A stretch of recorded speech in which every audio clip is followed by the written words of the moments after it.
So Black Friday is coming up and you want a good TV, you don't want to get ripped off, you're sick and tired of these YouTube influencers pushing their paid professional opinions on you. What is actually a good TV to get? I mean, really, how do we get past all this stuff? Today, I'm going to outline them and I'm going to do it in the opening of this video. So the best TVs to buy: the H8F, the H9F, the B8, the Samsung Q8FN, the Q80R if you can't find the Q8FN, the Q9FN, the E8, the A8G, and the X940E. That will be the easiest you will find this information. And what was that? Under a minute? Nobody's going to do that for you, but you found it here, so smack like on this video for just getting to the point. Now, if you want a more elaborative answer, we're going to dive into that right now. So here's the deal. This year, you don't want to buy any Samsung TVs that are QLED or non-QLED. They didn't try this year, and you're better off buying 2018 QLEDs, which is why we have the Q8 and Q9 listed. The Q8FN is going to be the best Samsung TV I recommend. If you cannot find that, go to the Q9FN.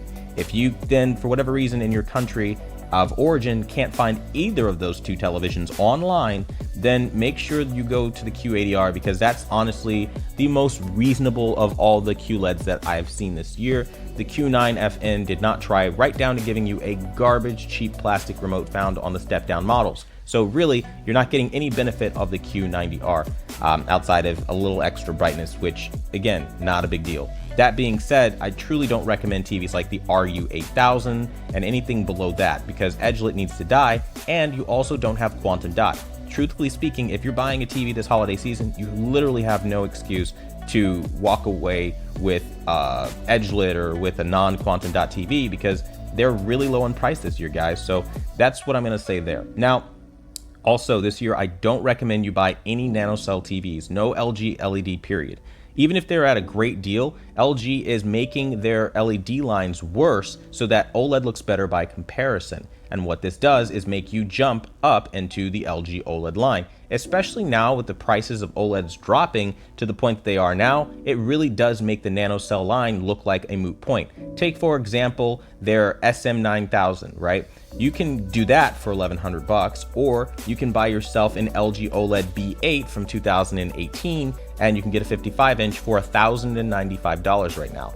You see my point? Most people are not going to do clearly inferior television when for less money you can get a better TV on Amazon. So just look online. Don't be afraid to go online. I know people hate shopping online, but really it's kind of like where you're going to find the best deals this holiday season, because you will not find them in store. That's another little professional tip I want to give you guys. Store deals, doorbuster deals, they're all a means to an end. What they usually do is they mark down the TVs that don't sell through the year, and they try to make it like a blowout deal. That's going to include TVs like Sony's 7 series or 700 series, their 800 series TVs. Don't buy those TVs. They're not worth their weight.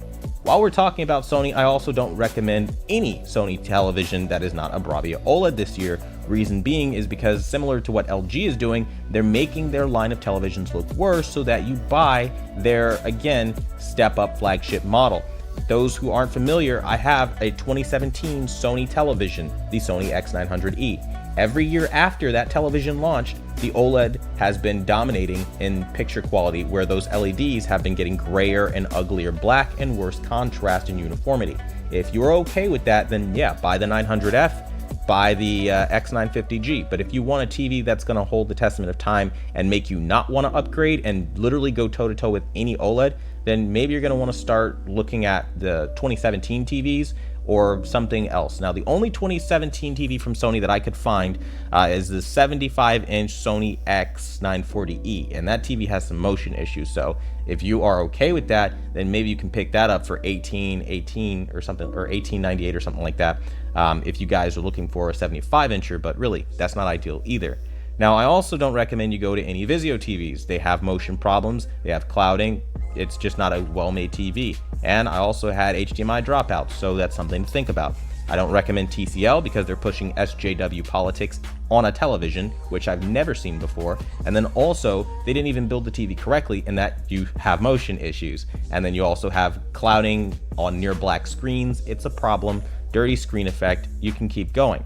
The point being is the TVs that I'm about to elaborate on right now, these are the best TVs. So for $350, I recommend the H8F. That's the best 55-inch TV that you're gonna find under $500. If you go up to the 55-incher, you're going to go up into $400 after taxes, a little over 400. It's $399, and that's the best TV that you can get right now, under 500 bucks, simply because that TV is going to give you full array local dimming, wide color gamut. Even though it's not quantum dot, you're still getting really beautiful saturated color, and you have pretty much all the high-end features of more expensive TVs, and it's definitely better than anything in your price range there.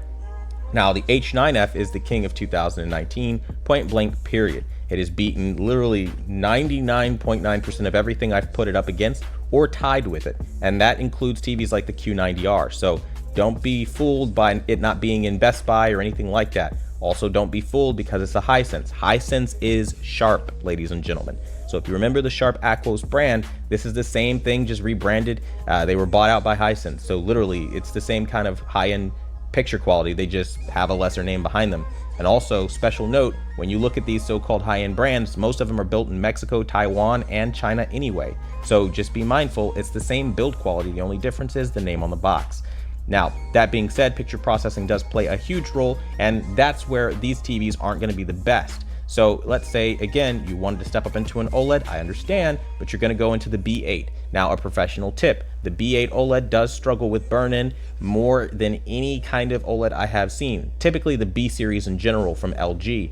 The B and C series, those two are more prone to burn-in. You usually have to go up into the E9, or rather the E series, before you start seeing better performance. And I say the E9 just because that's the new model this year. But that being said, if you wanted the best high-end OLED this year, the E8 from LG, that's the only option I'd recommend, even with not having the next bells and whistles. You're not going to be future-proofed anyway. I've mentioned this in other videos.